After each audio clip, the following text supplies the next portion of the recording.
홍주호입니다. 지금 송 교수 말씀하신 마지막 쪽에 에너지에 대한 절대 수요 때문에 지금 폐지되어 있는 월성 1호기 0.6기가와트 정도 되는 우리나라 전체 전력의 한 150기가와트 중에서 0.6이지만 그거라도 보태야 될 거 아니냐. 그게 사실은 여러 가지 이유로 복잡한 여러 가지 이유로 지금 정지가 되어 있는데, 왜냐하면은 그거라도 전력에 보탬이 되고, 두 번째는 마이크로소프트 빌 게이츠가 TMI 1호기를 지금 한 3년 내로 자기 돈으로 전력비가 더 비싸더라도 안정된 확실한 전력을 쓰겠다는 그 신념에 의해서 그걸 살리고 있는 한 2, 3년 내로 살려질 겁니다. 그리고 또 지금 우리나라 국내 전기본 수정 지금 곧 작업을 하는데, 거기에도 지금 여러 가지 경향이 이 전기가 AI 전력, 호남 반도체 이런 문제 때문에 절대적으로 부족하기 때문에 내가 볼 때는 좀 긍정적인, 지금까지 좀 부정적인 의미가 있었지만은 긍정적인 의미가 있지 않겠느냐. 그래서 월성 1호기를 빨리 살리는 것을 학계나 산업계에서 적은 주제지만은 서브 타이틀이라도 좀 얹어가지고 이걸 좀 제대로 정리를 했으면 좋겠다 하는 생각이 있는데, 특히 저는 개인적으로도 월성에 있었기 때문에 그 생각이 더 간절합니다. 이상입니다. 잘 말씀해 주신 것처럼 마이크로소프트가 드레마를 했는데 2호기를 갖다가 2019년도에 사실 폐로했습니다. 쉘캐스가 워낙 나오니까 그 가격을 이길 수가 없었던 거죠. 근데 전기가 필요하니까 2019년이면 지금부터 7년 전에 폐로하기로 결정했던 것들을 다시 돌리고 그걸 마이크로소프트가 다 사겠다 이렇게 높은 가격에 계약을 해줌으로써 리바이탈라이즈 하고 있습니다. 저는 월성 1호기, 고리 1호기도 다 동원해야 된다고 생각을 합니다. 필요하다면. 그 다음에 그런 판단을 해야 된다고 생각을 합니다. 그런 단계에 왔고, 그 다음에 석탄발전소도 어찌됐든 간에 폐지하는 게 아니라 유지하면서 전기 공급을 해야 됩니다. 어떠한 전기를 공급하는 수단도 지금부터 만들어갖고는 그보다 더 빨리 우리 3년이나 5년이라는 어떤 이런 기한 내에 만들 수 있는 방법은 없습니다. 그래서 그걸 조금 더 상식적으로 생각해 본다면 그런 생각을 하지 않을까 생각합니다. 특히 호남에 지금 반도체 팹이 갈 때 제일 큰 문제 중에 하나가 월성 원전을 굉장히 믿고 있는 것 같습니다. 근데 한빛 원전, 영광에 있는 한빛 원전을 믿고 있는 것 같습니다. 한빛 원전은 6기의 원자로가 있습니다. 그 밑에는 이제 수조 속에 사용후 해결료를 이렇게 모아놓고 있는데 그게 거의 풀이 다 돼갑니다. 3년 후면 다 찹니다. 사용후 해결료 그게 다 차면 제가 알기로는 원전 가동을 못 합니다. 그래서 영광 원전은 말하자면 3년 정도 지나고 나면 가동을 못할 만큼 심각합니다. 근데 그걸 어떻게 해결해야 되는가 하면 7년 정도 걸리는 건식 저장소를 경주처럼 만들어야 됩니다. 그걸 하자고 사실은 오래전부터 추진을 해왔습니다. 그 지역 주민들이 우리는 그거 안 하겠다고 선언을 했고 반대해서 지금 못 만들었고, 지금부터는 아무리 빨리 해도 3년은 쉬어야 됩니다. 왜냐하면 7년 걸리는 사업이기 때문에 그 정도로 급박합니다. 마치 이번에 반도체 팹을 호남에 가는 것 때문에 들여다보니까 그런 문제가 있는 거죠. 심지어는 영광원전은 공급이라고 제가 보기에는 전 전문가는 아닙니다만 참으로 안전과는 큰 문제가 없는 문제를 갖고 거의 지난 정부 때, 문재인 정부 때인가요? 거의 오랜 기간 동안 원전을 계속 아이들링 해왔습니다. 그런 문제들을 풀어야 됩니다. 말하자면 그런 문제를 푸는 게 더 시급하고, 그 다음에 폐로한 것도 다시 살려야 되고, 그거 하는 게 중요하지. 지금 현재 상태에서 아무리 빨리 저장을 안 넣어도, 심지어는 가스 터바인도 지금 상태에서는 만들 수 없습니다. 주문할 데가 없습니다. 그렇다고 해서 우리가 연료전지나 이걸 가지고 할 만큼 할 수도 없고, 그래서 우리는 다행히 그런 폐로하거나 폐로 단계에 와 있는 폐지하겠다고 했던 발전소들이 꽤 있고, 그들이 다 아주 튼튼한 펌파워이고, 그 다음에 그들이 대부분 다 송전망이 다 있습니다. 그래서 말씀해 주신 건 아주 좋은 생각이고, 아마 12차 계획을 할 때 그런 것도 감안하지 않겠냐 이렇게 생각을 합니다. 12차 계획이 원래는 얼마 전에 수요 예측을 했었는데, 이번 3대 메가 프로젝트에도 그 똑같은 수요 예측을 한다면 그건 우리 그 사람들이 늘 하는 정합성에 맞지 않지 않을까요? 고칠 것이고, 그런데 그런 게 당연히 고려된다고 생각합니다. 네. 네, 다음. 사용 핵 연료 관련해서 네. 그 사용한 핵들은 사용자 사이트 밖을 벗어날 수 있습니다. 아직 우리는 연구 저장소가 없고 중간 저장소도 없기 때문에 지금으로서는 사이트에 그대로 둘 수밖에 없습니다. 어떤 경우에는 한 70% 천대가 있고, 어떤 경우는 연광은 거의 90% 찬 걸로 알고 있습니다. 그걸 이렇게 좀 섞어가지고 한빛 같은 경우에 이제 거의 다 쳐서 3년 후에 가동하지 못할 것 같으면 그런 이상적인 상황 같은 경우는 좀 그런 식으로라도 해결을 해야 되지 않나요? 조정혁 교수님과 저는 같은 경작과에 같이 있던 동료 교수입니다. 동료 교수였었습니다. 그 질문은 저보다는 이 주한규 원장님께서 답하는 게 훨씬 더 맞는 답을 주실 것 같습니다. 네, 어떻게 있습니까? 마이크를. 네, 정범진 교수님이 지금 그 재작년인가 그 고준위 폐기물법 특별법이 만들어졌는데 거기서는 발전소 호기간 그 이송을 금지해 놨습니다. 그러니까 원래는 지금 말씀하신 대로 새 발전소가 있는 지역에는 빈 풀이 좀 있기 때문에 이제 낡은 발전소, 오래된 발전소에서 나온 사용 해결료를 그걸로 좀 옮겨가지고 좀 그 계속 운전을 하려고 작정을 하고 있었는데 그 고준위 폐기물법을 만들면서 한 원전 사이트에서 다른 원전 사이트로 사용 해결료를 이송하는 걸 금지시켜 놨습니다. 그렇게 위험한가요? 위험한 게 아닙니다. 근데 사실은 그 고준위 폐기물법 자체를 만들 때 여러 가지 의견이 있었는데 그 법이 원래는 이제 고준위 폐기물을 처리하기 위한 절차법의 성격으로 만들었지만 실제로 만들 때는 안 좋은 의도가 있어서 원전 계속 운전을 못하게 만든다거나 그럴 의도가 많이 들어갔습니다. 그래서 특히 이제 두 가지 독소 조항이 있었는데 아까 말씀하신 것처럼 한 발전소에서 그러니까 다른 사이트로 사용 해결료를 이송을 못하게 한 것이 하나가 있고요. 두 번째로는 그 부진에 지금은 풀에다 저장을 하고 있는데 드라이 스토리지 시스템을 이제 건설하면 또 운영을 연장할 수 있는데 그 드라이 스토리지 시스템의 용량을 제한해 버렸습니다. 사실은 그렇기 때문에 이제 특히 한빛 같은 경우에는 추가 호기를 안 줬기 때문에 가장 심각한 문제입니다. 네.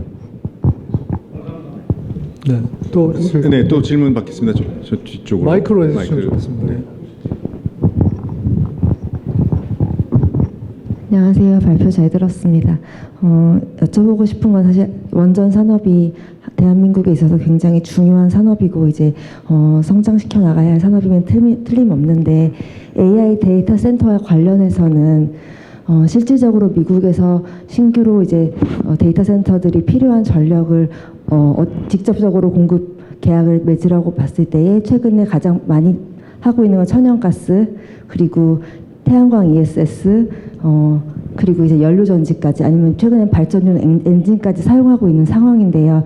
사실 그거는 원전을 배제하거나 탈탄소의 움직임이라기보다는 데이터 센터의 공기와 원전의 공기가 시차가 있기 때문에 당장 전력이 필요한 데이터 센터 입장에서 원전을 채택하기가 실질적인 어려움이 좀 있을 것 같습니다. 그래서 기존 원전을 재가동하는 결정은 빠르게 이루어지고 있지만 신규 원전 발주는 사실은 거의 나오고 있지 않은 상황인데요.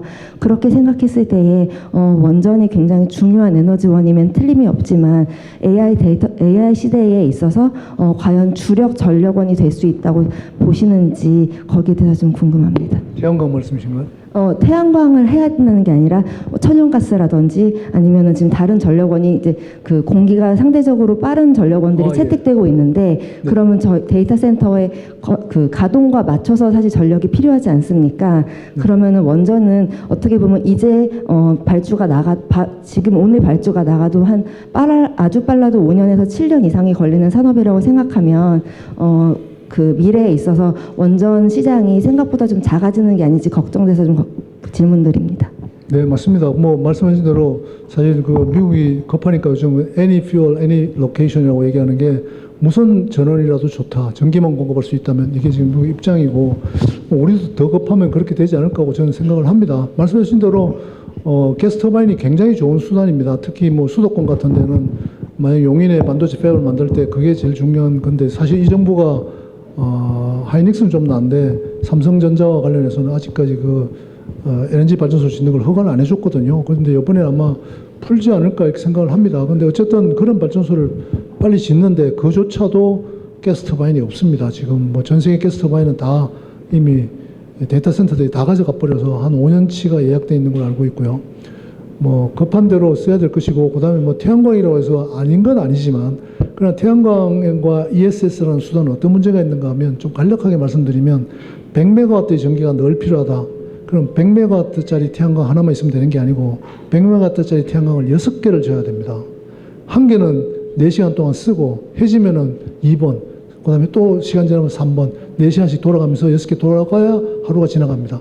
그거 다 배터리를 달아야 되거든요. 배터리가 엄청나게 많이 듭니다. 100메가와트가 필요한데 배터리는 말하자면 뭐 600메가 이상이 필요하고 태양광도 그만큼 필요합니다. 그래봐야 100메가밖에 공급을 못합니다. 그것도 매일 해가 뜬다는 전제하에서 그렇습니다. 요즘처럼 같은 장마철이 계속되게 되면 데이터 센터 쉬어야 됩니다. 그런 전기로 할 수 없다는 얘기지, 우리가 일부 한 10% 이내의 태양광 같은 재생에너지가 있는 건 굉장히 도움이 되죠. 오늘 같은 날 에어컨이 많이 필요한데 햇빛이 이렇게 좋으면 에어컨 전기도 태양광이 상당히 기여를 할 겁니다. 태양광이 잘못됐다는 게 아니고 우리가 앞으로 필요한 건 펌 파워인데, 펌 파워에 대한 어떤 확충, 보급을 먼저 해야지. 지금 이 정부가 하고 있는 것처럼 태양광은 목표가 얼마다, 석탄은 언제 다 폐지한다. 어제 누가 좋은 말을 썼던데, 석탄을 폐지하는 건 달력이 아니고 대체할 수 있으면 폐지한다고 가야 됩니다. 대체 능력도 없는데 폐지하는 게 무섭다는 얘기고, 그걸 말해야 된다는 얘기이며, 뭐 어떤 전원이라도 그런 어떤 경제성의 원칙, 뭐가 가장 효율적이고 할 수 있는가에 대한 어떤 원칙을 갖고 검토를 해야 되고, 그게 12차 계획에서 제일 중점적으로 다뤄야 될 일 아닌가 이렇게 생각합니다. 제가 관련 질문을 좀 보완해서 답변을 원자력 입장에서 좀 하려고 그러는데요. 괜찮겠습니까? 네. 그 원전이 뭐 짓는데 오래 걸린다. 뭐 대통령이 15년 말씀하셨고, 또 SMR도 뭐 7, 8년 걸릴 거라는 그런 통념이 있는데요. 사실은 원전 훨씬 더 빨리 지을 수 있습니다. 그 빨리 짓는 거에 병목이 되는 거는 이제 규제거든요. 우리나라 이제 규제 기관이 지나치게 그 환경단체 반핵하는 사람들의 그 질책을 두려워해가지고 빨리빨리 못하는 그런 게 있어요. 미국에서도 이제 여태 그랬는데, 미국에서는 이제 그 트럼프 대통령이 그 문제의 심각성을 인지하고 미국 그 원자력 안전규제위원회를 대폭 쇄신을 해서 이제 보통 5년 걸리던 그런 인허가를 1년 반 안에 해라 이렇게 해갖고, 그 기존 발전소뿐만 아니라 SMR에 대해서도 신속하게 인허가를 하는 걸 이제 추진을 하고 있습니다. 우리나라도 그렇게 한다면 실제로 건설하고 기기 제작하고 그러는 데는 그렇게 오래 걸리지 않고 신속하게 배치를 할 수가 있습니다. 근데 이제 거기에서 좀 문제가 되는 거는 역시 이제 그 환경단체, 그 반핵주의자들의 그런 인식과 주장인데, 그게 비단 원자력에만 관련되는 게 아니고, 지금 사실 전기 문제로 보면 그 송전망이 중요한 문제잖아요.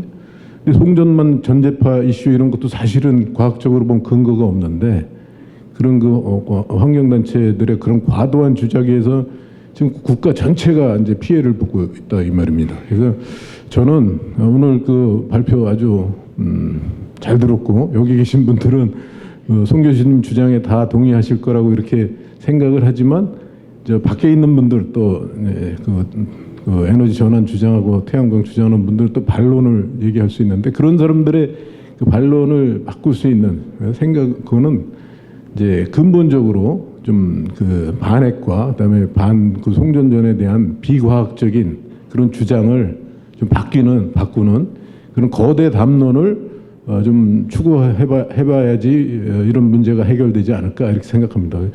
석탄 발전소 같은 것도 동해안에 이제 지을 수 있는데, 그거를 수도권으로 끌어오려면 송전선 문제거든요. 사실 송전선이 그렇게 그 저주파 교류이기 때문에 큰 위해가 없는데, 그런 게 이제 엄청난 오해를, 소위 괴담을 이렇게 형성하고 있는데, 그런 그 잘못된 인식, 국민의 인식으로부터 우리가 그걸 좀 구해내는 일을 과학계가 좀 해야 되지 않을까. 그래서 여기 이제 내일을 준비하는 모임이라고 했는데, 그런 걸 좀 관심을 가지셨으면 좋겠습니다. 네, 답변 고맙습니다. 제가 이래서 조항 교수님 좋아합니다. 근데 제가 얼마 전에 아까 말씀드린 것처럼 영덕하고 기장 부지 평가 선정위원회 위원장을 했었거든요. 한 10년 만에 이제 부지 선정을 하는데, 그 위원장을 맡으면서 사실 솔직히 저희 계신 황주호 교수님께서 사실 저를 임명하셨는데 하면서 한번 맥살 한번 잡힐 수도 있겠다 이 생각했습니다. 그래서 참 놀랐습니다. 이번에 현재에 가보니까 그걸 반대하는 사람이 아무도 없었습니다. 왜냐하면 너무 나이들이 드셔가지고 거의 다 7, 80대 노인들만 있고 우리가 행안부에서 발표하는 인구 소멸 지수라는 게 있습니다. 맞으면 가임 기간의 여성 수에다가 전체 인구를 나눈 숫자 뭐 이런 거 비슷합니다. 그게 너무 작아가지고 그대로 세월이 지나면 거기에 있는 사람들이 다 소멸할 지경에 있는 곳이더라고요. 그러다 보니까 뭐 과거에 한 10여 년 전에 저도 그런 현지에 가보고 느낀 것들과 너무 느낌이 달라서 이제 그걸 저항하거나 할 만한 힘도 없고, 심지어는 요즘 뭐 이장님께서 오셔서 꼭 좀 어떻게 되게 해달라고 오히려 저에게 멱살을 잡는 게 아니라 손을 잡고 부탁할 정도로 하는 걸 깜짝 놀랐습니다. 아마 그런 어떤 사회적인 인식도 조금씩 변할 것이고, 그 다음에 필요가 그렇게 만들 겁니다. 사실 그 AI와 관련된 전력이 왜 이렇게 많이 필요한가 고민하고, 저도 여러 가지 데이터를 이렇게 보면서 AI를 안 하겠다면 모르겠지만 한다면 일어나는 일들에 대해서는 우리는 이제 각오해야 됩니다. 뭐 그런 어떤 어려움들을 다 돌파해야 될 것이고, 말씀하신 대로 원자력 발전 더 빨리 질 수 있으면 너무 좋은 일인데 우리가 그거 규제하고 그 인허가할 능력이 있는지 걱정됩니다. 말씀하시죠. 네, 좀 두 가지인데요. 첫 번째로는 그동안 원자력 발전소를 건설할 때 저희가 이전 호기의 운영 경험을 반영해 가지고 그 다음 호기 지을 때 뭔가 바꿨어요. 그러다 보니까 규제에 많은 시간이 들었는데, 사실은 이전 호기 허가받은 거랑 동일하게 신청을 하게 되면은 부지를 제외한 부분은 이제 허가를 태료받지 않아도 되는 부분이 있기 때문에 많이 단축할 수 있고, 그 부분은 아마도 원자력계가 답해야 될 부분이 아닌가 싶은 생각이 들고요. 제 궁금한 건 어떤 거냐면, 지금 제가 이제 삼성전자도 가보고 해보면 첨단 산업이라는 것들이 어떤 거다 하는 느낌이 들었던 게, 지금 노광 장비, 반도체에 선을 긋는 노광 장비 같은 것들이 조금이라도 더 얇은 선을 긋기 위해서 최첨단 장비를 쓰다 보니까 그 최첨단 장비들은 에너지 옵티마이제이션이 전혀 안 돼 있는 겁니다. 그러다 보니까 지금과 같이 뭐 삼성전자가 뭐 10기가와트를 필요로 하고, 뭐 하이닉스가 7.5기가와트를 필요로 하고, 또 저 AI 데이터 센터가 어마어마한 전기를 필요로 하는 현상은 기술이 발전돼도 나아지지 않고 점점 더 심화가 될 가능성이 많습니다. 왜냐하면 점점 더 얇은 선을 그어야 되기 때문에. 사실 그렇다고 보면은 그동안 우리가 전력 수급 계획을 수립할 때 이렇게 갑작스러운 수요가 발생하는 것들을 반영하지 못해왔다라고 저는 생각을 합니다. 그리고 특히 최근에 우리 전력 수급 계획 보면 이제 정치적인 것들도 많이 포함되어 있지만, 그 전에도 과대 예측을 하지 않고 항상 과소 예측, 빠듯하게 발전소를 지었고, 그 다음에 예비율도 계속 줄여가는 방향으로 갔었는데, 앞으로 이제 우리가 계속 첨단 산업을 간다면은 전력 수급 계획을 수립하는 체제 자체도 좀 바꿔야 되지 않을까 싶은 생각이 드는데 의견 좀 주십시오. 네. 저는 옛날에 전력 수급 계획 같이 했던 기억이 납니다. 근데 전폭적으로 동의합니다. 지금 같은 시스템으로 국가가 위주로 해서 질문, 보충 질문. 예, 감사합니다. 저는 비즈라는 회사에서 마이크로리액터를 개발하고 있습니다, 지금. 근데 사실 그 에너지 문제를 얘기를 하면서 이제 아까 굉장히 뭐 시급한 전력 수요를 데이터 센터 때문에 그런 거로 이제 쭉 뭐 그 수요가 너무 갑자기 늘어나니까 그럴 거라고 생각을 합니다. 근데 우리나라는 그럼 어떻게 대응하고 있는가? 아까 정부에서 정책이 나왔는데 미국이 사실은 민주당에서 공화당으로 정권이 바뀌면서도 원자력이라든가 어쨌든 에너지 관련 대량 에너지를 생산하는 부분에 대해서 정부가 지원 정책을 철회하지 않고 오히려 더 강화해 주는 가장 큰 이유는 에너지를 민주당 쪽에서는 넷제로로 접근했지만은 공화당에서는 국가 안보로 접근했거든요. 그래서 어떻게 보면 데이터 센터는 수요의 한 큰 축일 뿐이고, 에너지에 대한 접근 방향, 그거 자체를 우리처럼 에너지가 굉장히 빈약한 국가에서는 지금까지 뭐 필요에 따라서 늘리면 된다는 전원 수급 계획에 이런 식의 접근이 아니라 그야말로 안보 차원으로 접근해야만, 저는 이게 뭐 원전을 뭐 원전이 필요하다, 뭐가 더 필요하다 이런 식의 논란에서 벗어날 수 있을 것 같아요. 그래서 하나는 국가 에너지 차원의 정책 자체를 그냥 단순히 수요 차원이 아니라 이제는 안보라는 것으로 패러다임을 바꿔줘야 된다 하는 게 전 제일 중요한 어느 거를 우리가 자원을 최대한 극대화시킬 수 있느냐에 전력으로 포커스를 맞출 수 있을 거라고 생각합니다. 하나만 말씀드리면 미국에서는 보니까 에너지 관련돼서뿐만 아니라 굉장히 많은 법에 반드시 지켜야 되는 룰들이 있는데 거기에 꼭 예외 사항이 있어요. 면제 조항이 있어요. 이그젬션 룰이 있는데 이그젬션 룰에 면제 조항에 꼭 들어가 있는 것이 뭐냐면 국가 안보에 필요하다면 이거는 예외로 둘 수 있다가 있습니다. 그래서 우리도 굉장히 많은 지금 제약적인 요인들, 환경영향평가 아니면 다 필요하죠. 필요한데 이게 국가안보 차원에서 필요하다라고 하면 어느 정도 그거를 좀 넘어갈 수 있는 그런 게 있어야 될 거라고 생각합니다. 그래서 미국에서 저는 이제 마이크로 리액터를 개발하다 보니까 국방 쪽에서 마이크로 리액터를 트럼프가 28년도까지 각 미군 기지에 다 넣어라 하고 요구를 했어요. 그러면서 요구 나오는 게 뭐냐면 마이크로 리액터에 대해서는 반드시 원전 건설할 때 필요한 환경 영향 평가를 면제해 주겠다. 근데 면제가 그냥은 아니에요. 그만큼 방사선 영향이 없다는 거를 입증 니네가 대신 해라. 이거는 면제해 줄게. 그런 식으로 지금 프로세스를 가고 있거든요. 그래서 저희도 안보 차원으로 좀 접근하는 게 꼭 필요하지 않는가 하는 거를 꼭 좀 정책 차원에서 앞으로 논의한다면 그렇게 갔으면 하는 생각입니다. 감사합니다. 네, 좀 고맙습니다. 네, 사실은 전문가들이 이런 얘기를 꽤 오랫동안 해왔습니다. 꼭 이번 사태가 아니어도. 근데 안 먹히더라고요. 안 먹히고 오로지 일변도로 재생에너지 하겠다 그러고 그렇게 했었습니다. NDC를 더 높이고 심지어는 헌법 소원할 때 또 헌법재판소 판결 이런 일이 계속 진행됐었습니다. 근데 난 이번에 3대 메가 프로젝트 자체에 대해서 별로 믿지는 않는데 큰 계기가 된 것 같습니다. 지금 많은 사람들이 전기 이렇게 다루면 안 되는구나 하는 걸 많이 깨달았고요. 심지어는 그 얘기하던 지구를 지키는 독수리 오형제 중에 한 명이라고 자부하시던 기후에너지 환경부 장관님께서도 원전 2개씩 2군데 질 수 있다. 이런 얘기하는 걸 듣고 진짜 놀랐습니다. 그래서 아마 이런 기회에 정말 에너지를 안보로 생각하고 해야 된다고 하는 사람들의 목소리가 더 커져서 진짜로 그런 일들을 바꾸어 나가는 계기가 돼야 된다 이렇게 생각을 합니다. 마침 데이터 센터나 이런 반도체 팩과 관련된 이슈가 제기된 게 우리가 제가 인프라를 하는 게 얼마나 중요한가 하는 것에 대한 어떤 좋은 그런 성찰을 할 수 있는 기회도 되었고 그런 주장을 할 수 있는 게 좀 백업도 되지 않나. 오늘 그래서 저도 주제를 급히 바꿔서 이렇게 한 이유가 이제 얘기할 때가 됐다. 얘기하는 게 좀 들리겠다는 생각도 들어서 말씀드린 겁니다. 고맙습니다. 네.